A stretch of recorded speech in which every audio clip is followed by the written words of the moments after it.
Yo! What's up, y'all? It's Zims, and welcome back to another reaction video. Today we're going to react to a new content creator that's called Deathdoor. It's called This Is What Happens When You Betray El Mencho. I do not know who El Mencho is, but he sounds like he could be a godfather, dangerous, cartel type dude. We're going to find out. We're about to get some education going on in here. But man, that's why I can't be in any gangs, cartels, or anything like that because, bro, I'm telling on everybody, bro. Once I get arrested, bro, the whole gig is up. Your address, where your mom stay, your grandma stay, uncles, half cousins, bro, all that's going down. That's why I don't do crimes. I can't go to jail. I can't do prison. That's just me. Take it for what it is, man. If you want to see this video in entirety, make sure you swoop down the description box, click on the link and watch the video in entirety because I'm going to be pausing, stopping, and talking through the whole thing. If you guys are new to the channel, my name is Reprisalzems, and welcome to the Crow's Nest. Tonight, the DEA is offering $10 million for information leading to the arrest of the Mexican drug kingpin known as El Mencho. If you think death is the worst thing that can happen to a person, think again. If El Mencho wants you to work for him, you have two options. Say yes or be killed. Because the fate that El Cholo suffered at the hands of El Mencho and the CJNG was worse than death. The final days of his life were filled with immeasurable agony. The manner of his demise was sickening, and the details of how he died will make your stomach turn. In fact, it's safe to say that when death eventually came for the man, it was an act of mercy. Who was El Cholo, and what did he do to deserve his terrible fate? To find out.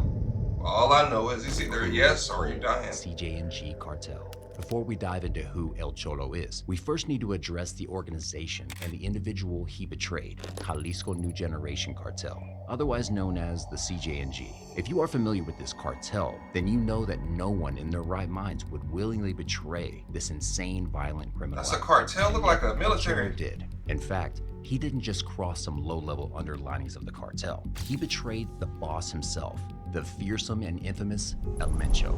Once again, if you know nothing about this man, then use this as an introduction. El Mencho is the devil, plain and simple. Tú ya sabes con El quién diablo. traes la bronca. Para que sepas, aquí seguimos buscándote y no quitaremos el dedo del renglón. Go ask anyone who runs the most brutal cartel. No, who runs the most brutal criminal organization in the world. They will point to El Mencho and his CJNG. Under his guidance, the organization has committed crimes that would make the skin of ISIS terrorist organizations crawl. Because it's not so much what crimes they commit, it's how they commit these crimes. And the ridiculous part is, they're not even half as big as the Sinaloa cartel or any of the rival cartels in the country. They're small. And yet, despite their diminutive size, they are the first and so far the only cartel to take on the Mexican government and technically win. Beyond this, they are known for their willingness to use weapons in warfare and their battles against practically anyone who stands in their way. So you're telling me the smallest of all cartels went against the Mexican government and won. So man, that's some scary shit. I always thought they were showing the, military police getting ready to fight, fight back against the cartel. No, bro. That was his unit. That was his people, bro. In them cars and all that gear and stuff, bro. He's not playing around. I really want to know what made him in his right mind think to betray this guy. So I want to find out what it is. It could even be something small because I don't know if you guys remember back then when MySpace and stuff like that was happening. They would show videos and stuff like that. Even YouTube had videos of the cartels when people used to get their head chopped off and stuff. It was real. Some people did little things to the point you would think that's not enough to kill somebody, but to them it's a big deal and it's crazy. So I'm really curious to see what happens. There's a rumor, probably true, that they once tried to buy a belt-fed M60 machine gun in the US, and they've gone on record as the first cartel to bring down a Mexican military helicopter with a rocket-propelled grenade. If all this sounds impressive to you, it shouldn't. There's nothing pretty about this cartel, because when you consider how they treat their victims, including the civilians that they kidnap, it will knock the taste out of your mouth. Legend has it that CJNG recruits cannibalize their victims during the initiation process. Children, pregnant women, the elderly, no one is too innocent or too precious to be violated. They've assassinated more government officials than anyone is willing to acknowledge, and there is no doubt that they were behind the assassination of Aristotle Sandoval, the former governor of Jalisco, back in December 2020. All of this chaos, all of this bloodshed, every hit and every kill is sanctioned by El Mencho, the man that El Cholo betrayed, the same man whom, surprisingly, was El Cholo's boss and closest friend. What movie is this they showing? If anyone knows the movie, let me know. El Mencho started from nothing, born into poverty and making a living for himself through grit, determination, and both feet in the drug trade. He wouldn't meet El Cholo until he became a sicario for the now defunct Milenio cartel. At the time, they both protected the drug lord Armando Valencia Cornelio, alias El Maradona. And it was during this time that El Cholo became something of El Mencho's right-hand man. He was there when El Mencho tried to hold the Milenio cartel together as their bosses either got arrested, died violently, or both. El Cholo witnessed El Mencho reorganize the cartel and rename it to the CJNG, filling the gap that the Milenio cartel left. With El Mencho in charge, everyone fell in line. He had a quality that his dead bosses recognized, admired, and employed him for. But it was also the same quality he had used to take some of them out. And it was a quality that would spell a new age of chaos and violence for the state of Mexico. On one hand, El Mencho was materialistic, disciplined, and thoroughly organized. On the other hand, he was violent, brash, and crude with his techniques. It was this unique ability to be those two things at the same time that struck fear of God in the hearts of his enemies. For example, most cartels have the habit of making their victims disappear. The Sinaloa cartel famously had El Pozolero, a stew maker, who, for more than a decade, dissolved thousands of bodies in acid for the Sinaloa cartel, essentially causing tens of thousands of people to disappear. But El Mencho encouraged his cartel to do the exact opposite. Every corpse presented an opportunity for spectacle. Instead of making bodies disappear, they would butcher them and throw them in public streets or hang them from bridges while recording the process. So what he was trying to do, like, no, I don't want to get rid of the evidence. I want people to know it was us. Like, leave signs, leave bodies, leave body parts, leave a flag, leave something behind so that they know that we did it, and that I can put fear into their hearts, fear into the government, and fear to anyone that comes across anybody that, represents this organization or represents this cartel. So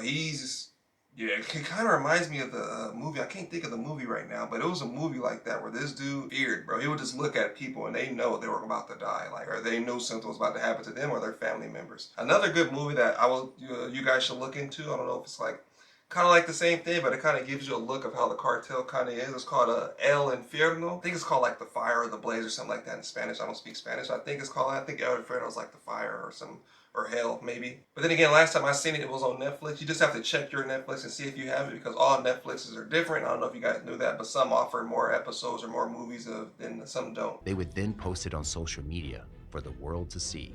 El Cholo was at the center of these activities. He knew firsthand what El Mencho was capable of because he was the one who carried out most of his hits for him. In fact, when El Mencho seized power of the CJNG in 2011, he became the boss's personal sicario. And maybe this is why he betrayed him. He had gotten so close to the man in charge that he lost perspective. El Mencho was a hard man, a man who gave answers and expected you to follow without question.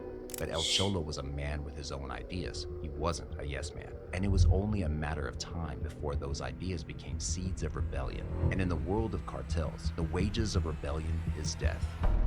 Yep, you can't be a follower. Soon enough, El Cholo began doing things he shouldn't do. His first act of rebellion came when he conducted hits without El Mencho's permission. El Mencho was, and still is, a strategic man, and he wouldn't have appreciated the gesture. It didn't take long for a loyalist named Marcos Hernandez, the cartel's financial operator, to snitch on El Cholo. El Mencho was furious at El Cholo, and El Cholo was furious at Marcos. However, the situation wasn't irredeemable, and there was a possibility that El Mencho would have forgiven his erring sicario if El Cholo had simply asked for forgiveness. But you see, El Cholo was on a path of self-destruction. He assassinated Marcos and essentially declared war on his former boss. Rather than making amends with El Mencho, El Cholo defected, took men from CJNG with him, and went ahead to form his own cartel, Nueve Plaza Cartel. So there were people that felt the same way that he felt, El Cholo felt, but they wasn't too scared to do it, so they waited until someone else kind of stepped up and did it, and they were like, okay, we're going to go with you because we don't like the way he run things. So it's kind of like he was a person that was kind of like, hey, I'm down with you, but I don't want to be that dude that's always like, yes. Everybody knows that one guy that's like, they say yes to everything when they know it's not right, even if it's at like a job, right? When they're trying to protect their employees, and the higher up is like, oh, well, I need this done, I need that done. The person just goes like, yes, sir, right away, sir, yes, sir. And then you got the people that's like, no, that's no, can't do. But we can do it on this date if that works best for you. But in the cartel, you can't do that because it's like,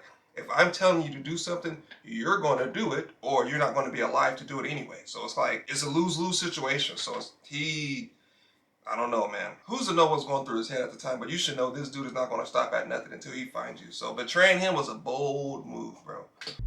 The cartel civil war.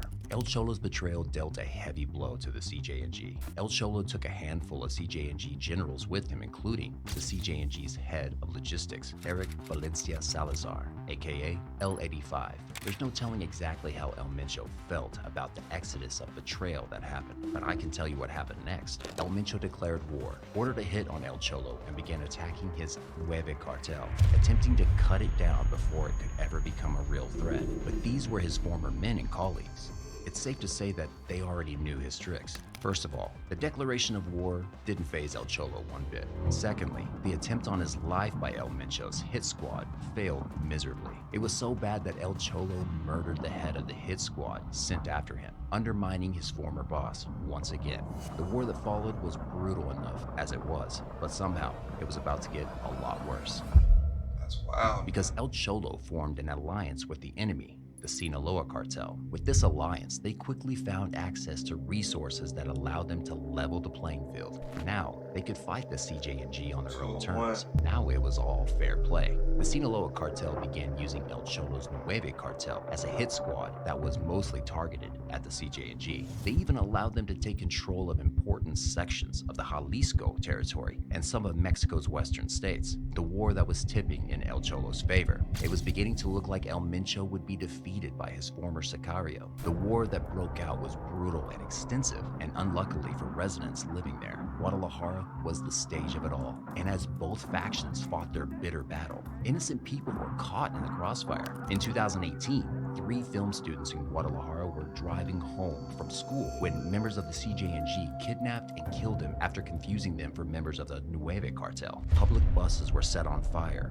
broad day shootouts were routinely conducted, and the body count kept on rising until the entire city was filled with the stench of corpses and the fear of its residents. Meanwhile, El Cholo just kept on getting stronger and stronger. Whatever El Mencho was doing was not working. However, just when El Cholo seemed like he had won both the battle and the war, the worst thing happened. On March 18, 2021, El Cholo was captured by armed members of the CJ&G on the orders of El Mencho himself. In the video, you can see him sitting calmly flanked on all sides by armed sicarios as he delivers a confession. My name is Carlos Enrique Sanchez Martinez, aka El Cholo. I am originally from Guadalajara, Jalisco. I'm here because I am an enemy of CJ&G. I met with Omar Garcia Harfuch in the federal district so that he could give me his backing. This is due to us both being after the CJ&G, and he did give me his full support. But he told me that he needed something relevant in return so that I could operate with his support and his people among the city. The Omar Garcia that they wanted him so bad that they were in the streets killing people that even looked like they were part of the cartel, bro. It had nothing to do with it, bro. And you could be telling the truth. But in order to protect themselves, they was like, hey, we got to get rid of them. You never know. They might be lying, bro. That's crazy, bro. They were killing like innocent people just to get to this dude. And the fact that he was sitting there on camera, you could just tell like he was defeated, bro. Like you could just see it in his eyes. Like he knew the worst was coming. Like he just knew it. Like you could just tell by the way he was talking, the look in his eyes, the way his body was slunched over, bro.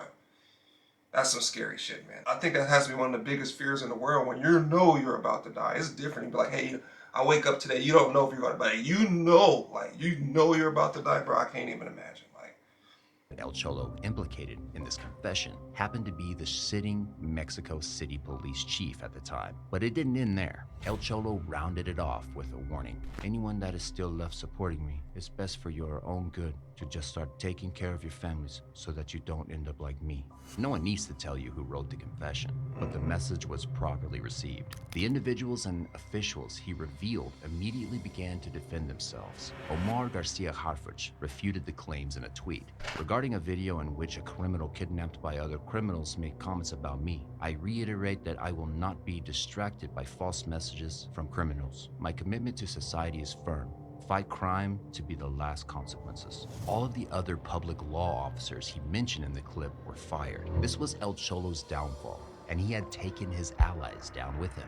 After this video, the sicarios behind him proceeded to extend his torture over the course of a few days. This is an image of El Cholo before the CJ&G captured him, and this is what he looked like just a few hours into his torture.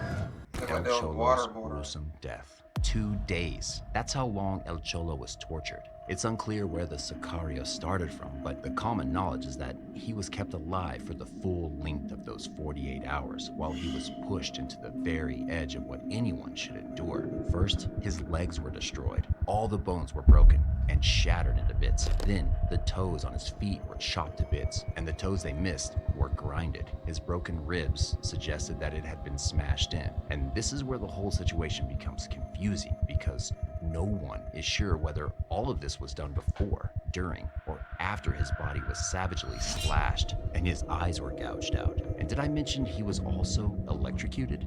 But while everything I just mentioned is incredibly horrifying, none of it comes close to what happened next. Still alive, while still breathing, El Cholo's tongue was clamped in a vise and pulled viciously out of his mouth. It was only after this that he was shot twice in the head. His body, or at least what was left of it, was wrapped in a plastic bag and dropped on a public bench in true CJ&G fashion. So how did the Sinaloa cartel respond? They said nothing, did nothing. What about his cartel, the Nueve cartel, and his buddy Salazar? Same. Said nothing, did nothing. El Mencho had promised everyone who betrayed him that he would send a message. El Cholo's death was received by everyone, hand-delivered, unmistakable, clear as day. Since then, no one has dared to cross El Mencho like El Cholo did, and from the looks of it, it seems like no one will anytime soon. Well, let me know down in the comment section if you want to see more of Deathdoor's videos, because that was pretty damn good. Yeah.